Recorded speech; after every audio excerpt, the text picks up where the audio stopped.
We're back here on Beatdown of the SRN. I am TJ DeSantis. He's Jeff Sherwood. Just played the Jason Mayhem Miller ID. We'll table that conversation for a few more minutes. Joined now by the Marine Mike Richman in the Bellator lightweight tournament. His fight going down this Friday night against Jeremy Spoon. Mike, how are you today? I'm good, man. How you guys doing? Good. Thanks for joining us. I assume you're already in Canada, in Ontario, at the Windsor, the Caesars Windsor Hotel. Yeah, I'm chilling in Caesars Windsor right now. I'm actually down in the lobby area. I get better service. Very nice. So we appreciate you joining us. We talked to you a moment ago, and the service was just it was not so terrible. Good. Not so good. Oh, yeah. Definitely wasn't as good as your last fight with Chris Horodecki, where you knocked out the former IFL and UFC veteran in the first round at 1 minute and 23 seconds. Just really kind of bursting on the scene. I'm a Minnesota guy. I've heard a lot about you coming up, and for you to bust out like that was quite impressive. How's your life changed since that Horodecki knockout? Things have been pretty great ever since the Horodecki knockout. A lot more attention, a lot more interviews, a lot more people want to, know about me. But I think that's just the start of, what's to come, and, it's going to be probably more of that after I win this tournament. So, and I'm really excited, looking forward to it.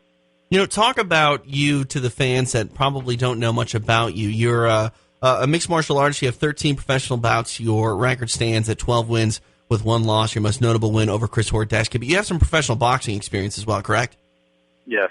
What got you? I mean, were you a boxer before, an MMA guy? I mean, how does that work?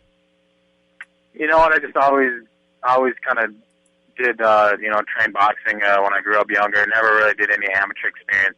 But I always knew, I had the talent to get into boxing.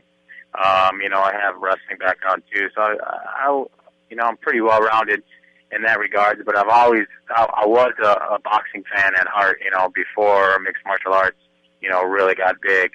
So, I kind of always have that background. My uncle did Golden Gloves. My dad, he was in amateur boxing as well. So, it's always been in like the pedigree to like boxing or watch it and such. So I guess that kind of, in between my mixed martial arts fights, I wanted to get some boxing experience in, so I took some professional boxing bouts. That was interesting. You actually took a professional boxing bout, I believe, last June. You were already under Bellator contract, and they were able to work with you. Obviously we saw what happened a couple weeks ago. A Bellator champion goes down. Do you think that Bellator is going to continue doing that? I mean, do you think that you'll still be able to take professional boxing bouts once this tournament is over? I doubt you're going to be fitting, boxing bouts in between tournament fights should you get past Jeremy Spoon. But do you think that Bellator is still willing to work with you, following another champion loss, outside of Bellator? I don't know if they're going to be too open to it. I know there was another professional boxing bout I wanted to take late August, and, they didn't want me to do that one just because, they want to worry about any injuries or stuff like that. But, if they let me, I would love to do it, but I think probably highly unlikely now, doing this tournament, I'll probably be more active and more busy. And that was one of the reasons why I wanted to take the boxing bout after the Horodecki fight. I wanted to do something in between that and the tournament just to, get in there, fight, stay active. Bellator featherweight tournament contender Mike Richman joins myself, TJ DeSantis, and Jeff Sherwood here on Beatdown on the Sherdog Radio Network. Yeah, Mike, I'm wondering what you like better. Do you like to box or do you like mixed martial arts? That's a really good question. I really enjoy boxing. I don't know. Maybe it's just because when I go in the ring, I feel like I have nothing to lose. I'm just going in there to box and have a good time. And but in mixed martial arts, I really enjoy it. I just like stand-up fighting. I don't mind grappling and scrambling and stuff like that. But something about being so close to someone and exchanging punches, hitting them in the face. You get hit me in the face. That's just such a more intimate, very, I don't know, I just enjoy it. It's badass to be able to just exchange punches with somebody. Obviously you don't go in there thinking you're going to get hurt either in boxing or mixed martial arts, but is there anything in the back of your mind competing in either one that you would say like, okay, if I'm in mixed martial arts, there's probably a bigger chance of me getting hurt? Yeah, I do think there's more I do think there's more of a chance of me to get hurt in mixed martial arts than there is boxing. I agree with that. Which seems strange, though, because as I'm asking you this question, and I'm thinking, because, I mean, it's pretty much documented that, you know, the deaths in boxing are on the rise, and mixed martial arts, you know, they're not. But it does seem like it would be common sense that in mixed martial arts you would get hurt more often. But really, when you think about it, I'm not even so sure that's a true statement. It's a combat sport, man. I mean, there's an inherent risk with every time you participate. I think a lot of it just has to do with there's more strikes that are being landed to the head in a repeated fashion throughout a longer period of time frame, than a mixed martial arts fight. I mean, you can look at the punch stats in between, two high level mixed martial arts bouts in a boxing match, and I'm sure the boxing matches are going to be the punches, landed to the head are far more than what a mixed martial arts fight will be. Mike, break it down like this for me, because when anybody talks to me about the subject of safety in mixed martial arts compared to boxing, it's always the aspect of the fight that's brought up. But really, I think most trainings in mixed martial arts that we've seen recently comes in training. When you're preparing for a boxing match compared to preparing for a mixed martial arts match, what training is more hard on your body? Mixed martial arts training by far. It's just you're just doing so much more. The grappling aspect and the sparring and the takedowns and everything. Just so much more. So much more extremities and body parts are in danger of tearing, getting hurt, fractured, or whatever. Than your boxing. The only physical you get in your sparring and in your sparring rounds with your boxing, and that you're doing your mitt work, you're doing your bag work, you're doing your road work. There's not as much going on with the lower extremities too. Sure. Than you would in mixed martial arts. No, I can see that definitely. Twisting things, spraining things. You're definitely going to do that more often in mixed martial arts preparation than you are boxing. But the amount of sparring that goes into a boxing camp, I would assume you're taking more punches, more blows to the head, where there might be more damage done from a boxing camp than an MMA camp, but it's just you can't see it because it's more maybe to your brain. Yeah, trust me. There's times where I've sparred with some top boxing prospects here, in Minnesota, and they go at it, especially when you're sparring in the ring. Boxing sparring and MMA sparring, I've noticed is fairly different, in their mindset. But I mean, the damage done to the strikes to the head can definitely will have some type of long-term effect. Mike the Marine Richman joins myself and Jeff Sherwood here on Beatdown on the SRN.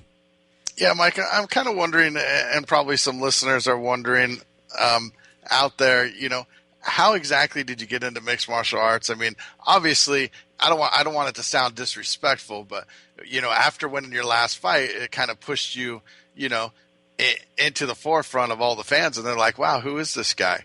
And I think people are still kind of wondering that. Give us a little background on where you came from, how you started in mixed martial arts, and why you started in mixed martial arts. Well, like I said, I always knew I had the fighter. I think fighters are born, not really necessarily made, and I knew I always had that in me. I come from a wrestling background, but nothing, nothing crazy credentials, and no state champion or anything like that. But then, I grew up, doing some boxing with my uncle and my dad, and then I joined the Marine Corps. And, I did 4 years active duty in the Marine Corps, and kind of one of the reasons I got out of the Marine Corps is I just wanted to pursue fighting. I don't know, it was a weird, I wanted to come back to Minnesota, wanted to, be back near family and friends, and, I kind of wanted to start fighting at the local circuit and just kind of going from there. I knew I had the talent, and I just needed to build off of it, and that's kind of how I got started. I got out of the Marine Corps January 2008, and I had my first fight a couple months later, which was probably stupid, but that's just was the dumb jarhead in me that wanted to get in there and fight somebody. But Mike, let's talk about the Marines a little bit, because Jeff and I were talking about how the Marines seem to, I think maybe they deserve this sort of sense of entitlement, but Marines tend to kind of come off as the more badass of the military branches. What is it about Marines that tend to kind of make people look at them as like, oh, they're the real deal? Does that have something to do with the numbers of Marines? Like I was trying to explain it, but I think might as well let a former Marine, or I guess once a Marine, always a Marine, tell us why the Marines are maybe a little more special than some of the other military branches. Well, I think they're just, they're very, they're considered, we're the first to fight. We're the first ones that get called into any type of, hostile, environment or territory. But, we're just so much history, behind the Marine Corps, especially, World War II.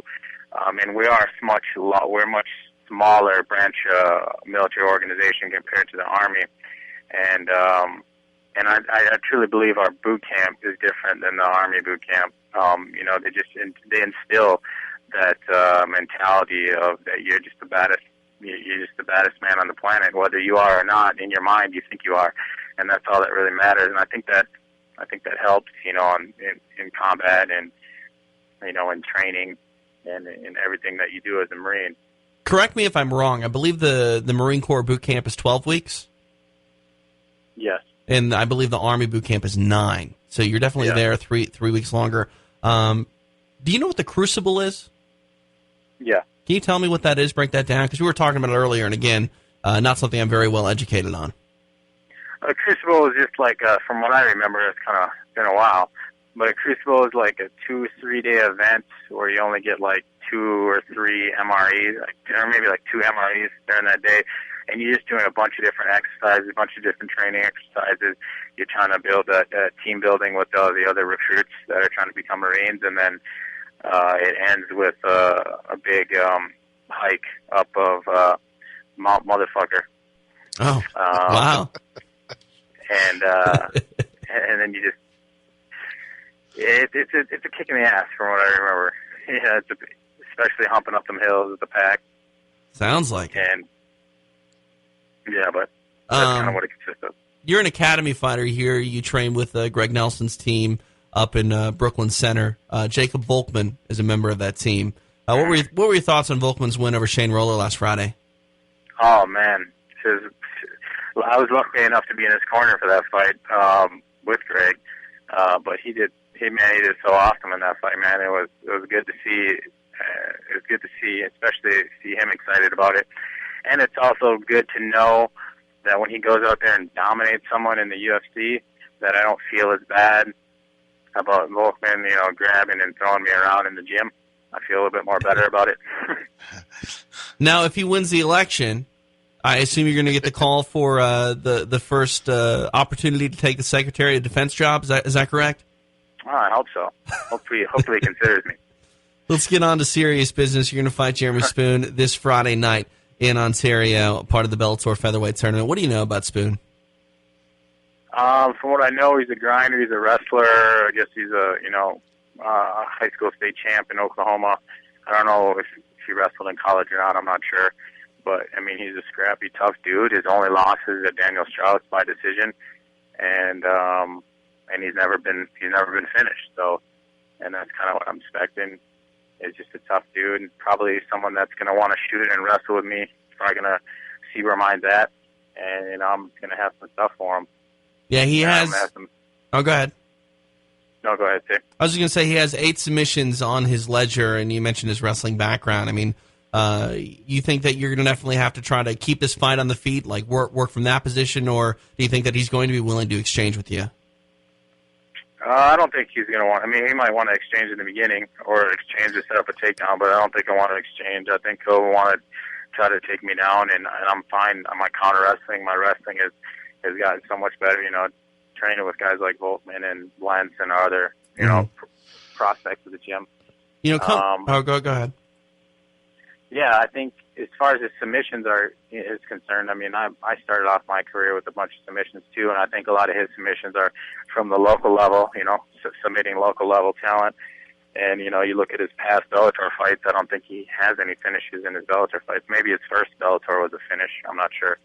But I'm just kind of looking at the Jeremy Spoon of late and exploiting his weaknesses.